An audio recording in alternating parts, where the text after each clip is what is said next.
4 सितंबर को नेपाल सरकार ने सोशल मीडिया कंपनियों के खिलाफ काफ़ी बड़ा एक्शन लिया, जिससे भारत जैसे बड़े देश को भी यह फैसला लेने में काफ़ी बार सोचना पड़ेगा। इस फैसले के अंतर्गत नेपाल सरकार ने छोटे बड़े कुल 26 सोशल मीडिया को बैन कर दिया, जिसमें ट्विटर, यूट्यूब, फेसबुक, इंस्टाग्राम जैसे बड़े कंपनियां शामिल है। अभी के समय में जिस तरह से भारत और अमेरिका के बीच ट्रेड वार चल रहा है, क्या भारत सरकार भी अमेरिकी सोशल मीडिया को बैन कर सकती है? आज के समय में इंडिया की एक बड़ी आबादी भारत का खुद का सोशल ऐप चाहती है। यहाँ तक कि हमारे प्रधानमंत्री जी ने भी आह्वान किया है कि भारत का खुद का सोशल ऐप होना चाहिए।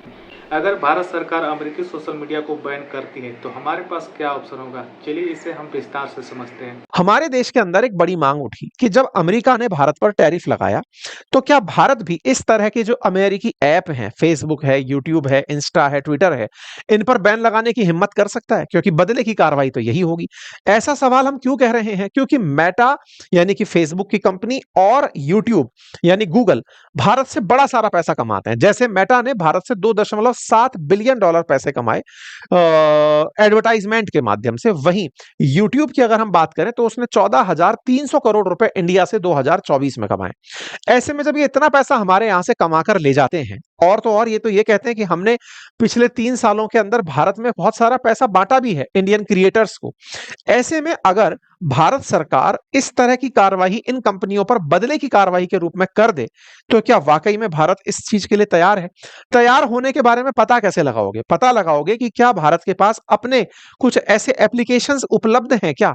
क्योंकि कहीं ना कहीं अमेरिका भारत के साथ जो आईटी का आउटसोर्स करता है उस बारे में विचार कर रहा है। हमारे देश में कंपनियां अमेरिकी काम करती हैं, लेकिन अमेरिकी कंपनियों में जो लोग काम करते हैं वो भारतीय होते हैं। तो असल में एक डिपेंडेंसी है, और इसके ऊपर अब फिलहाल सवाल जवाब चल रहे हैं। तो क्या भारत के पास अपने पास ऐसी कोई व्यवस्था है क्या कि कल को उनका एप्लीकेशन हम बैन कर दें तो बदले में हम अपने एप्लीकेशंस को प्रमोट कर दें? तो क्या हमारे पास एप्लीकेशंस हैं? हाँ, शेयर चैट, मौज, कू, चिंगारी, कुछ ऐसे एप्लीकेशंस हैं जो कि कोरोना काल के अंदर भारत के अंदर डेवलप हुए थे, या फिर इस स्टार्टअप के युग में डेवलप हुए थे। उनका उद्देश्य था भारत का स्वदेशी सोशल मीडिया प्लेटफॉर्म होना। लेकिन हुआ क्या? भारत के अंदर सोशल मीडिया ऐप जैसे कि कू काफी ज्यादा अच्छे से ये उठना की शुरुआत किया था कोरोना में, 2024 में बंद हो गया।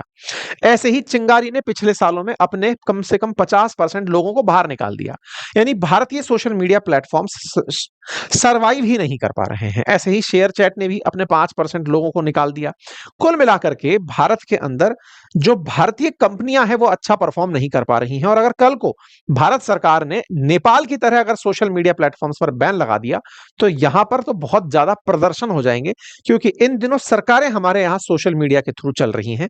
देखना होगा कि भारत सरकार क्या वाकई में डिजिटल सॉवरेनिटी के लिए कुछ कर पाती है, क्या भारत के लिए खुद का अपना कोई प्लेटफॉर्म बना पाती है।